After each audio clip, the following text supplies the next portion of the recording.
Do you remember your first day?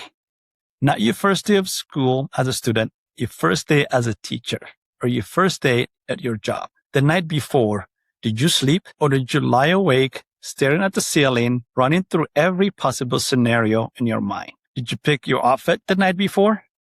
Did you show up early, standing outside the classroom door, key in your hand, heart pounding, thinking to yourself, is this really happening? Is this really mine?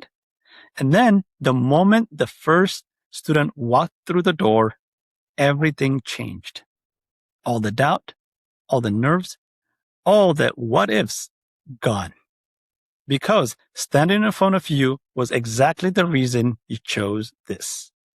Welcome back to Stay Teacher Podcast. I'm Girma Alazar, also known as Coach G. Over our first 3 episodes, I sat with 4 incredible college students who looked at the teaching profession the world told them to reconsider and said yes anyway.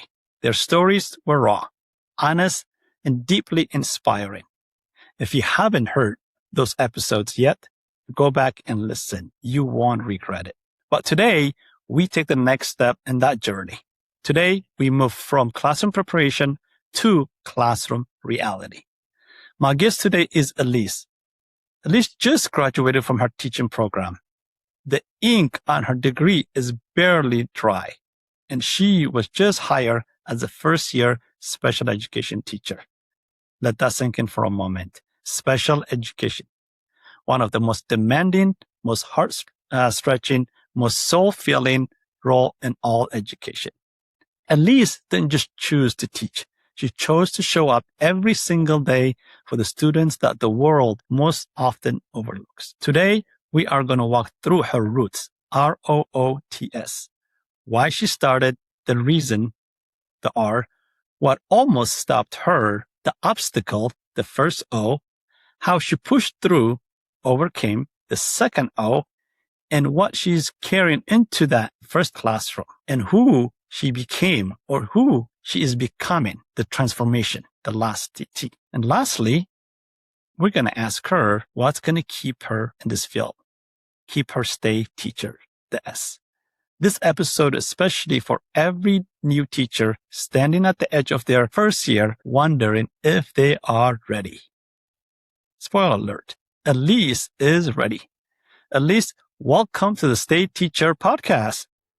Thank you, Coach G. I'm so happy that you have me here today. I'm so excited to get to talk about my education and my teaching journey.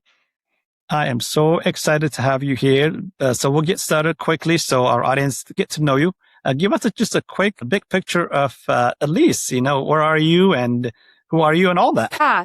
So I'm really excited to begin my teaching journey in Western Pennsylvania, which is where I grew up. And I got hired as a special education teacher here. And, it's just a great opportunity to get to continue my career in a place that I know and love, and get to still be a part of the community here. Very exciting. It is always so nice to just be at home, right? Sounds like you are going to be at home and you're going to be serving your community. So exciting. Yeah. All right. So we're going to get right into it. We're going to jump into our roots, like I mentioned earlier, the ROOTS. And the first R we're going to start with is reasons. Tell me about your whys. Talk to me. Why are you joining this field or why you decided to join this field? I'm curious if you have some deep story, early on, or maybe somebody might have changed your career path. So just talk to us about your big why. Why are you joining the education field? Yeah, so I think I really do have the story of I always knew I wanted to be a teacher. And when I was like 6 years old, asking for whiteboard markers and a whiteboard that my parents hung up in my bedroom so I could teach my stuffed animals. And I always knew that was there. I always loved school too. And I remember just seeing my teachers teach and being like, I want to be that person. Like, I want to be the person that gets to, have the fun up there. And I think for me, I always loved school and I always loved learning. And my brother was kind of the opposite of me. He really did not like school. And I didn't get it. And I learned that there were a lot of kids that didn't like school either. And I just felt like, it doesn't have to be that way. And so I was always the student that was, if I saw a kid next to me that didn't get it, I was being nosy and like, hey, by the way. And so all of a sudden you start to see that you're getting placed next to the same kids every time. I didn't realize it at the time until I started getting older, but it's because I naturally just want to be teaching. Like that's what I want to do. And I come from generations of teachers. And I think stepping into the classroom and student teaching for the first time was the most exhilarating thing I'd ever done. It was like, oh, I'm finally doing this. That for me was when my college experience came together. So there was a lot of excitement behind that. And obviously the reality of teaching is difficult, and I've learned a lot, but I think I've always just known that this is what I wanted to do. I wanted to make school a place where every kid felt happy and excited to learn. Mhm. So you are entering a very unique space in the education world, which is special education. And we all know the story out there. Special education is one of the toughest place to be. And there's a huge shortage in special education. And I'm curious, what led you to that path? You talked about your whys, but I'm curious, why not teach fourth grade or high school or kindergarten? Tell me why special education. Specifically, give me an example if something clicked or you had specific experience like this is it. This is the path that I want to go. Why special education? Yeah, I think it's interesting because when you go into being a teacher, you have such a narrow idea of what that's like. You've never done it before. And, I always envisioned myself, just like second, fourth grade, whatever, gen ed teacher, just what my education journey was. Right. And I remember like doing my student teaching and like I loved every single placement. So I remember first I did kindergarten gen ed and I was like, oh, this must be for me. But then I did special education, and I was reading support. The first semester I did special education. And I remember being like, oh, wait, like here's where I get to finally talk to those students that I see in the gen ed classroom that I'm like, I wish I just had so much more time with you. This is where I actually get to do that. And even just like looking at an IEP and being like, I know exactly what the student needs from me.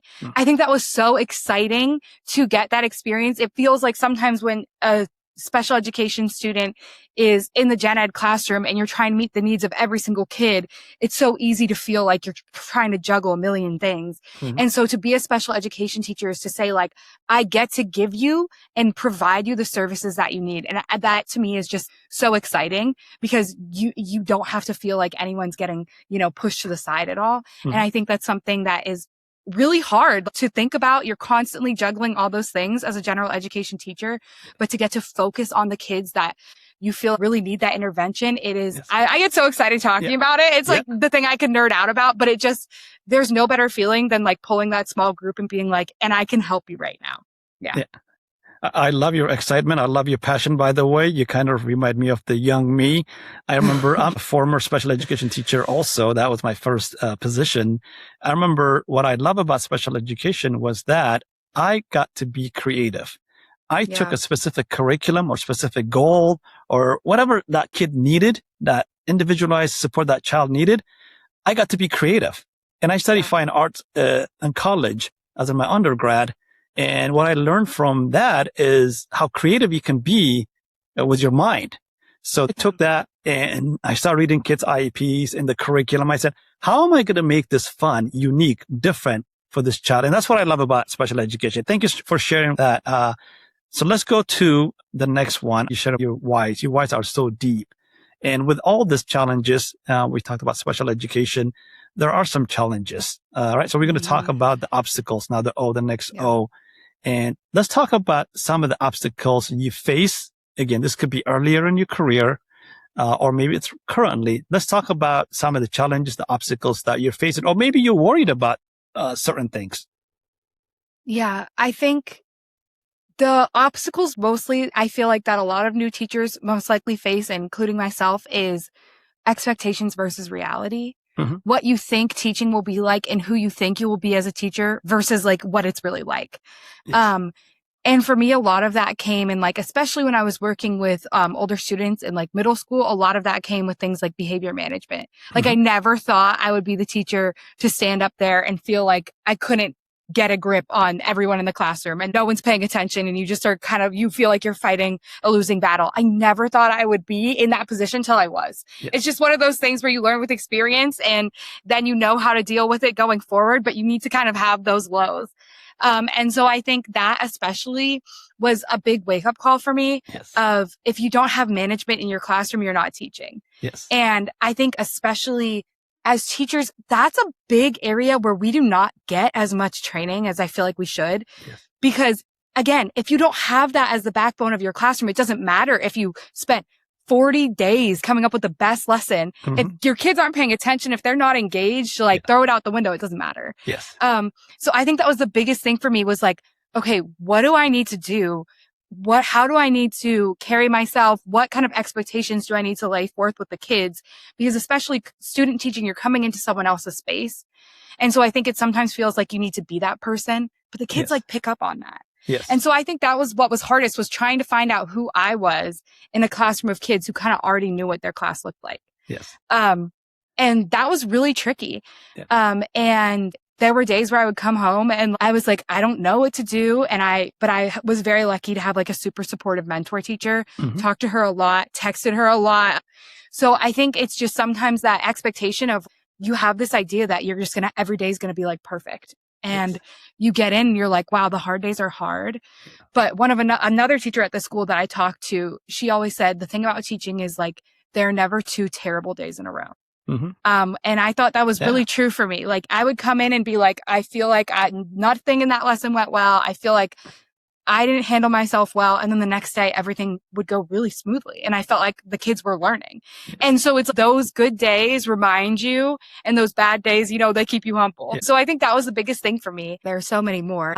So I think management was a big one. I think also like the realities of special education and wishing you had more time, wishing you had more resources. Yes. And wishing you were able to be the picture perfect special education teacher that has everything so in line in order, when in reality, teaching is having to always be flexible. And so I think the biggest things I've had to learn are like classroom management is so important and you're going to have hard days and teaching is about being flexible. And it is probably more often than not, your lesson is not going to go exactly to plan and you're not going to get everything done. And you kind of have to be okay with constantly having a to-do list and more things are going to get added the second you tick something off. I think you hit right in the head when you said, you talked about classroom management as the biggest obstacle. You are right. I'm a college professor and we don't specifically teach or spend a lot of time on classroom management. So we don't say, here's classroom management 101, here's classroom management 201, here's classroom management 301. We don't have those mostly. I know some probably argue with me and say, yes, we do. Mostly we don't. A lot of teachers will tell you that too. So a lot of teachers learn that through their student-teacher experience, right? Maybe they might have had a little classroom management here in their classrooms, studying at the college level. But the real practice comes when you're in front of kids. And you hit it right in the head. You are right. It is not. Teaching is not just about like, hey, I have a lesson. I'm going to stand right here. Everybody listen to me, right? It is not. You have to be adaptable. You have to be flexible and you have to have a plan, obviously. And that comes through practice. So that is the biggest obstacle. And to be honest with you, for me as a coach and a college professor, I do hear the struggle that teachers have, generally speaking, is with classroom management. A lot of teachers go back to that. My classroom is out of control, or some kids are not listening to me, or that is the most common one. So I hear you, and I know you're a first-year teacher, and you are going to be fine because practice is what's going to make you better. So let's talk about the obstacle that you talked about. Obstacles are going to come. We know that. And they can be frustrating. And like you said, you're worried about certain things. Now, like you said, you go back home sometimes, you're exhausted. You're talking to your mentor teacher, you mentioned.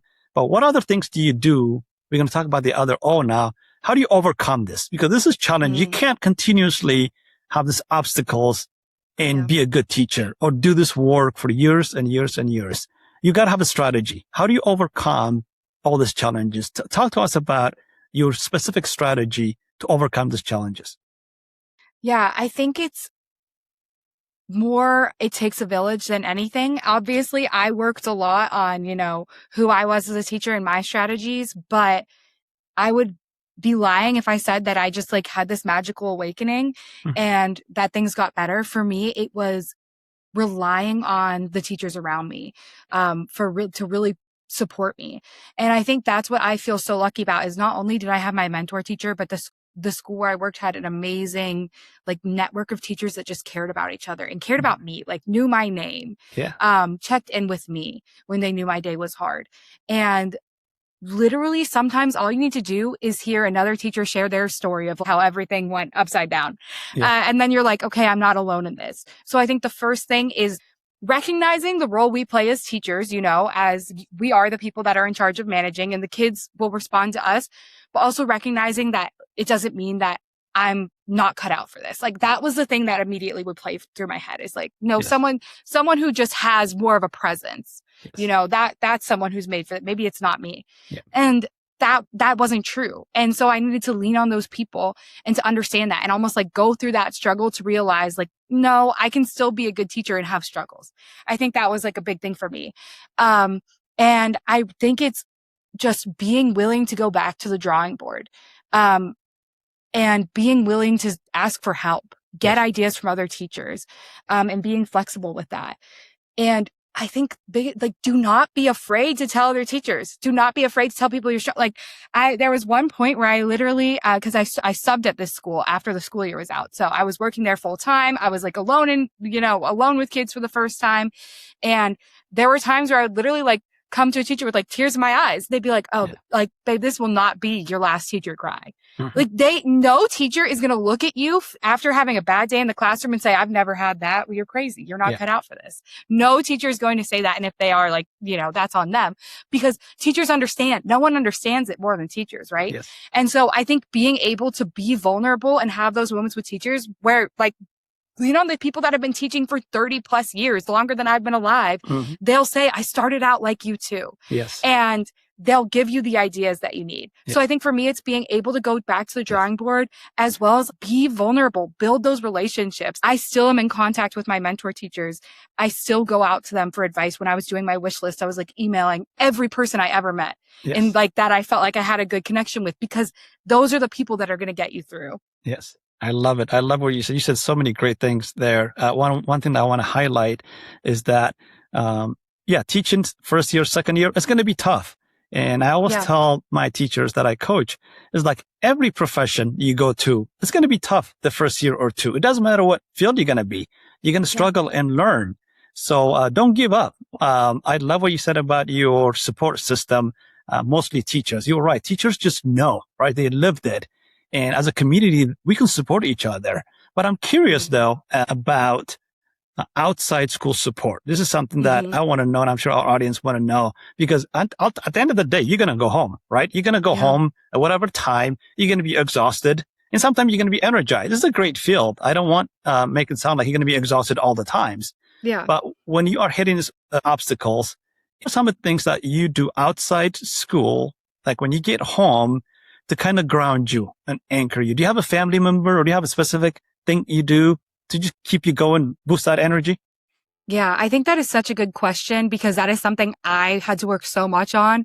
Was it really felt like my energy level after school was like, did my last period go well? Then I'm happy. Did my last period go poorly? Then I'm like, I can't, you know, it didn't matter if my first period of the day was the best lesson ever. Yeah. If my last period felt like it went awry, it felt like the rest of my day went awry. Yeah. And so I literally had to work on that a lot of not letting how I felt about my school day control me, you know, like work-life balance. Yes. 100%. When you said a family member, like, God, my poor mother. Like, I call her so often. I remember one time I asked her what it was like to have an empty nest and she like laughed at me, because she was like, it feels like you're still here.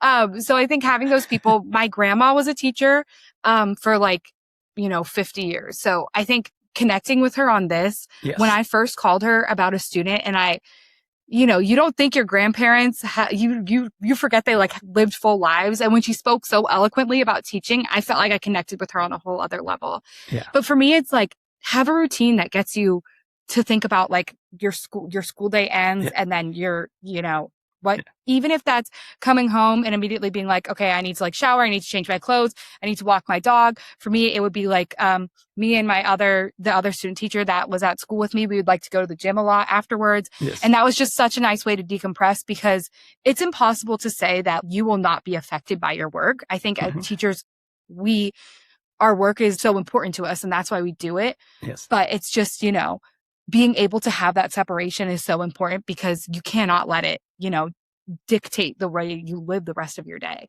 Yeah. So I think like having a routine, doing something that you like, spending time with friends, whatever it may be, check in with yourself, because sometimes all I needed was to sit on the couch, like eat some food, like hang out with my roommates, and I was back, Yes. But other times you might need to do something like go on a walk, So just checking in with yourself and building that relationship with yourself of being able to be in tune.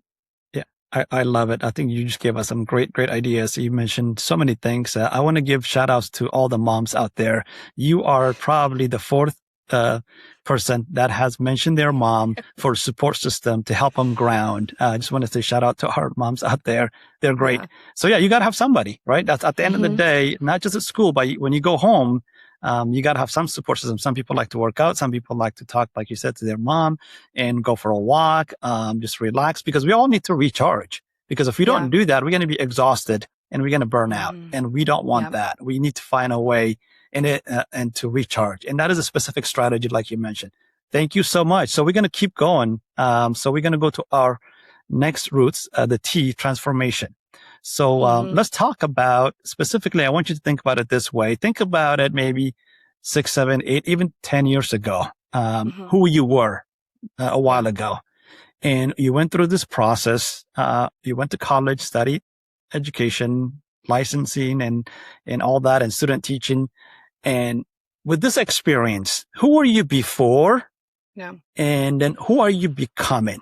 Talk to us about what does that transformation look like? I know you're still going, but take me back through that process from early on to you didn't know anything about how to teach. Well, maybe you did a little bit to what you are right now. What does that transformation look like for you?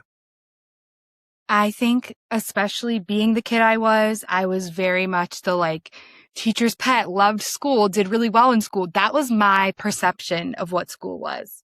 Kids get pulled for small groups and I'm like, and they're having fun and I'm having, I had no idea what was going on. And it was I went to a school where they had 2 teachers in the classroom and one of them was a special education teacher. I had no idea. I was like, we're just having fun together. These are just both of my teachers.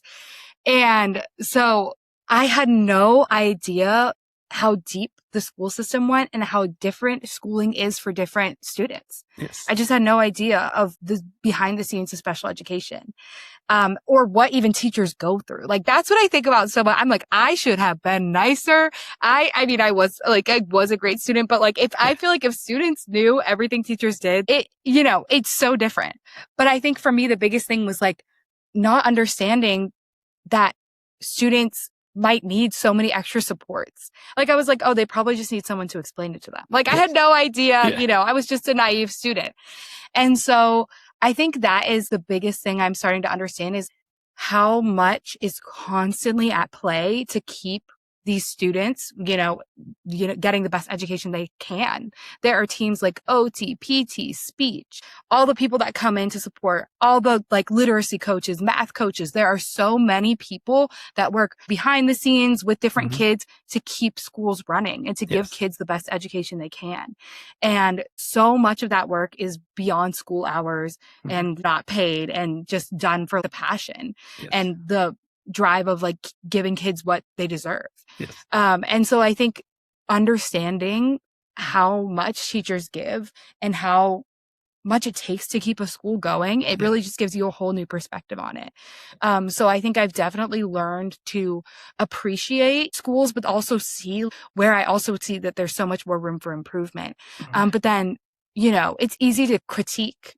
I think easily we need to do this. We need to do this better. There's so many people that are constantly working and trying to do that. It's not everyone's sitting on their hands. Every teacher within that school is working so hard to give kids the best that they can. And so I think that appreciation of everything it takes to keep a school going for sure. Yeah, you obviously had some strong mentors and you've seen that. You've seen how school operates behind the scene. But talk to me a little bit more about who are you becoming as a process of this? You as a future educator, or you are an education, you're going to be first year teacher, but who are you becoming? You talked about I'm learning and growing, but go a little bit deeper. Who are you becoming with this process? Again, I know it's early, first year teacher, but who do you feel like you're becoming? I hope I am becoming someone who can be aware and be insightful about where every student is coming from. Yes. I think that's a big thing of being a teacher too, is learning that kids are coming from so many different places, Mhm. so many different backgrounds and experiences. So I hope to be someone that can, be aware and be in tune of that. And I think a big thing for me is learning how to take time to think on the spot. I Mhm. think when you first become an educator, it feels like sometimes you're just like reacting to what happens. Yes. And as I become more comfortable up in front of the classroom, it's more thinking of like, okay, let me look at this from a teacher lens. Mhm. How can I look at this from an analytic lens? Yes. So I hope I'm becoming someone who's like thoughtful, Yes. aware. I hope I continue to like have this passion, because I think it can be easy to get overwhelmed, especially in that first year. So I hope I'm someone who can like have my passion as an anchor Mhm. and, have everything else around me to help support me. Yeah, you do have that passion. I can just see it right through, right through. So Yeah. keep up that passion. Let's move forward now. This will be a little bit challenging. Think now forward 5 years, 6 years, Mhm. 7 years. And I want you to paint me a picture. What's Elise doing? And you can just, Mhm. you know, go free here if you want. You Mhm. could say, well, in this classroom, Yeah. if I walked into your classroom in 5, 6, 7 years, paint me a picture. What is Elise doing? What are students doing? And then for me, let's say I'm your principal or a director at the central office. What am I going to see? Paint me that picture. Mhm. My dream is to have a classroom where by the end of the school year, it kind of runs itself. Mhm. Um, so hopefully you would walk in and you would see students at different stations, hopefully differentiated based on, what those kiddos need. So a teacher-led station, maybe a paras, circulating, maybe some kids are, using whatever integrated technology. Yes. And it's kind of like there's a little bit of a buzz. There's a buzz Mhm. of like students talking with each other, but like there's we know our routines. We know what we're supposed to do. These kids know exactly what's expected of them. Yeah. So, they're mostly on task. Yeah. Kids are kids. They're not going to sit there and be perfect, but Yeah. they're engaged. They're, hopefully there's something hands on. And if someone were to walk through the classroom, they'd be able to walk up to a kid and say, "What are you doing?" And the kid would be like, "This is what we do," Mhm. Yes.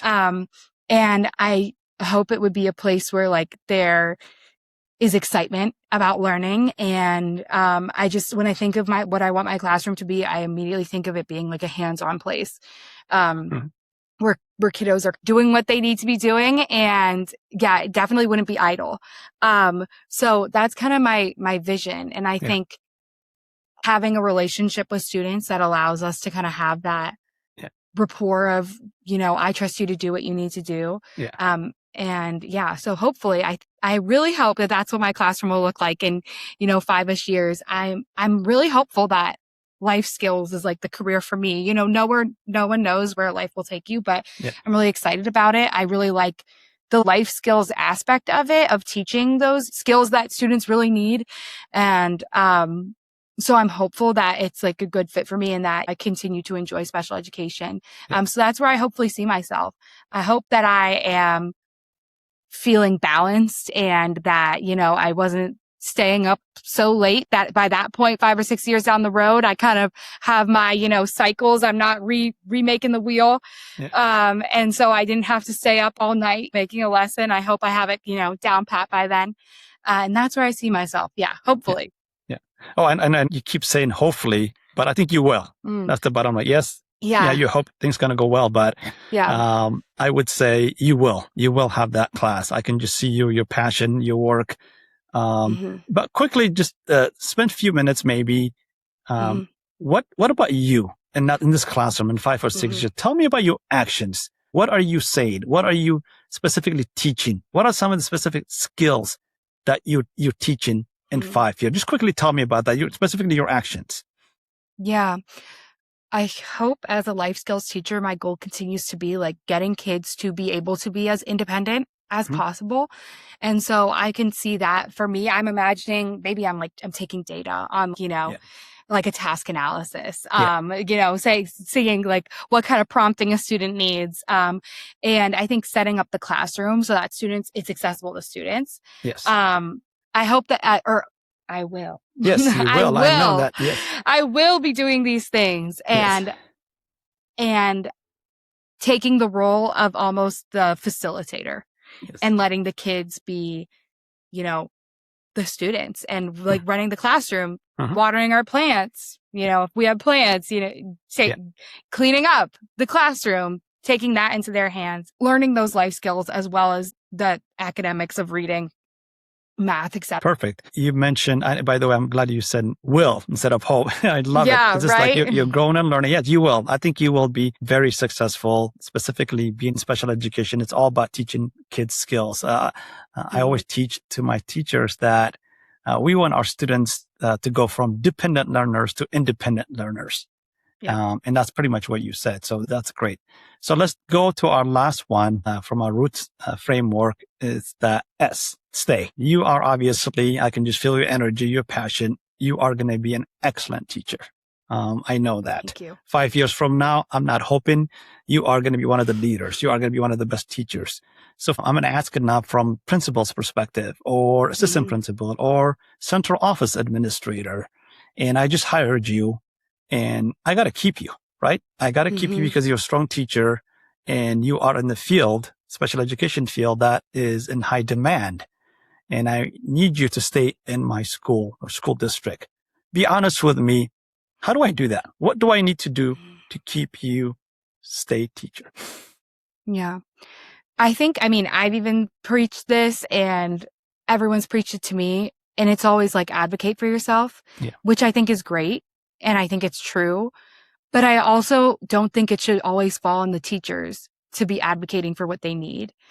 I think it's the role of the administrator to ask, and I think that goes such a long way. Yes. When someone checks in and says, okay, here's where you are. What can I do for you? Even that, like, what do you need? Like, what are 2 things that we could do for you that would make your school year better? It always falls on the teachers to figure it out and to come to administrators. And I think if it was kind of how I was talking about before, like community, I had teachers that were checking in on me. They weren't asked to do that. And that was just, a very unique school. But I think a future where that's the norm of administrative teacher colleagues, like it's a community of educators. We rely on each other as, professional developers. There's so much knowledge within a school building. I think not only admin asking what can we do to help you, but also like, what can we learn from you? What do you have to say? There are so many teachers in schools that are like, I know exactly how to fix this problem, but no one would ever ask me. I think about that all the time. There is such vast knowledge. If you have a school of like, where there's like 50 plus teachers and majority of them have been teaching for 10 plus years, think of all the knowledge that they have. I'm so excited to one day be there because when I look at my mentor teachers, I'm like in awe. And so I think it's building a relationship and not having it just be about, what are you teaching? How are you teaching it? Obviously those things are important, but like, what can we do to work together to make this easier for you, to make this enjoyable? And I think that's just a big part of it is like building community amongst professionals and teachers actually feeling like they have the resources and support of the people around them. Yeah. You said so many great things. And I'm curious about this as a former administrator. Because a lot of schools will argue that, well, I do that. Yeah, I ask teachers what they need. I do this, I do that. They can go back and forth. They can defend whatever they're doing, right? But we know that some teachers are not happy. We know that a lot of teachers are leaving the field. So and I know you're young in the field, but from what you're hearing or from what you've experienced, why are some teachers then leaving the field? You mentioned about because people are not listening to them. They don't ask them to solve the problem together because they have the knowledge. But from your own experience so far, why do you think some teachers are retiring early? And why are some teachers just leaving the field, do you think? I think the demand of everything that teachers have to do is just like it's just too high sometimes, Yeah. especially when you have classrooms where students haven't been evaluated for services yet, or you have classrooms where majority of the students are English language learners and maybe they haven't been getting the supports they need. So you're asking teachers to support a huge range of students with a huge range of different needs. And also you're asking them to do stuff on top of that, like, go to whatever meetings they have to go to, be a part of, keep in contact with parents, send home homework the demand is just too high and there's not enough supports given. Yeah. And I think I'm sure administrators, come in and you try and support. But my question then is like, are you just popping in and seeing what's going on?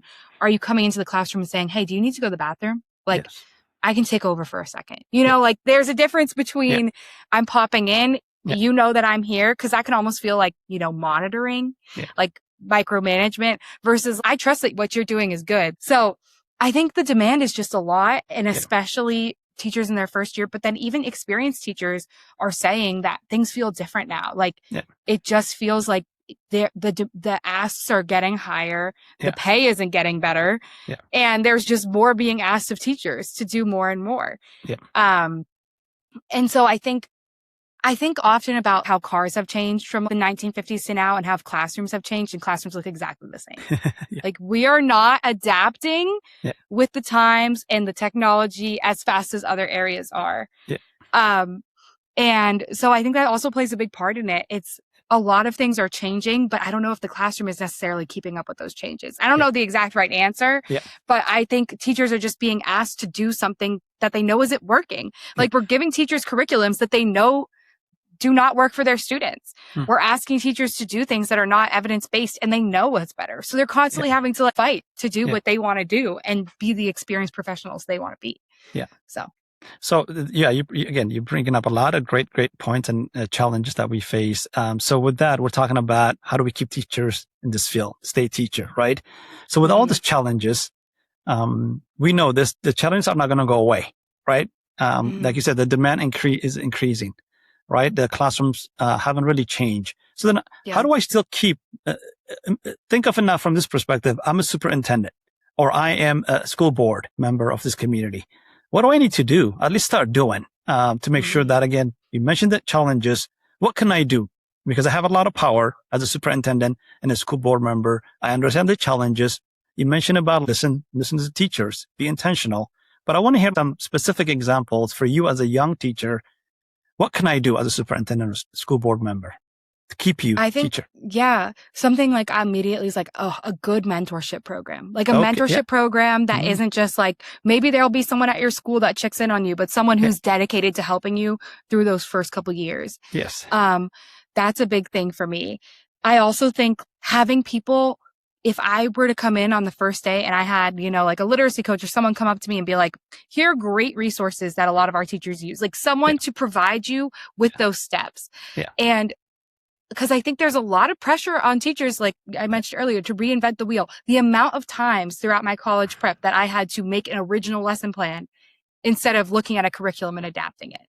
Right? Like, why am I starting something from scratch? I understand the purpose of it, but why was that all I learned how to do? When in reality, I need to be working with the curriculum. So giving teachers those resources and giving them a place to start, because I'm thinking about how I'm going into my classroom for the first time. And so much of it, what I'm coming in with is knowledge my mentors teachers gave me and my independent research of being, I don't want to come in and be confused. But I knew that there's probably not going to be a welcoming committee, standing at the door with, here's 10 things you can do on the first day. So if you give teachers a place to start and if you give them a solid foundation that they can build off of, I think that would be so helpful. And, I think a variety of resources. It goes into like how school is a business. Why do we have to use this one curriculum that you have a contract with? I wish we could there are teachers that are like, I keep my curriculum book from 20 years ago because I feel like it's better, So I think stuff like that of varied resources and giving teachers having to go and hunt out those bring them to them, ask if you want this. So I think that's a big thing for me as a first year teacher.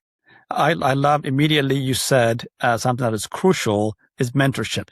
And studies will show over and over again, mentorship is one of the best systems we can put in place to support young teachers, first year, second year, third year teachers. The schools that have a strong, sustainable, intentional mentoring program, teachers stay. I know that if people want to look at that study, they can. And there are some school districts, they do not really have a sustainable mentorship program. Usually what they have is, here's your mentor, here's a new teacher, get together, and then that fades away after 6 months or most likely after the school ends. But that's not what works. But I'm so glad you mentioned mentorship is one way for school district to focus on so they can keep teachers like you. Thank you so much for highlighting that. That is so true. And I'm working on that too with schools and myself to mentor teachers. So we're wrapping this up. I'm going to give you the next few minutes. We talked about our roots, the ROOTS. Is there anything you want to share from our roots framework that maybe I didn't get to ask you? You want to share with us? Yeah, I mean, just speaking to all my other, future educators out there is it's going to be hard, but we can do it. I mean, we just have to. I think I have never, even as hard as it's gotten, it's never been an option for me to walk away from.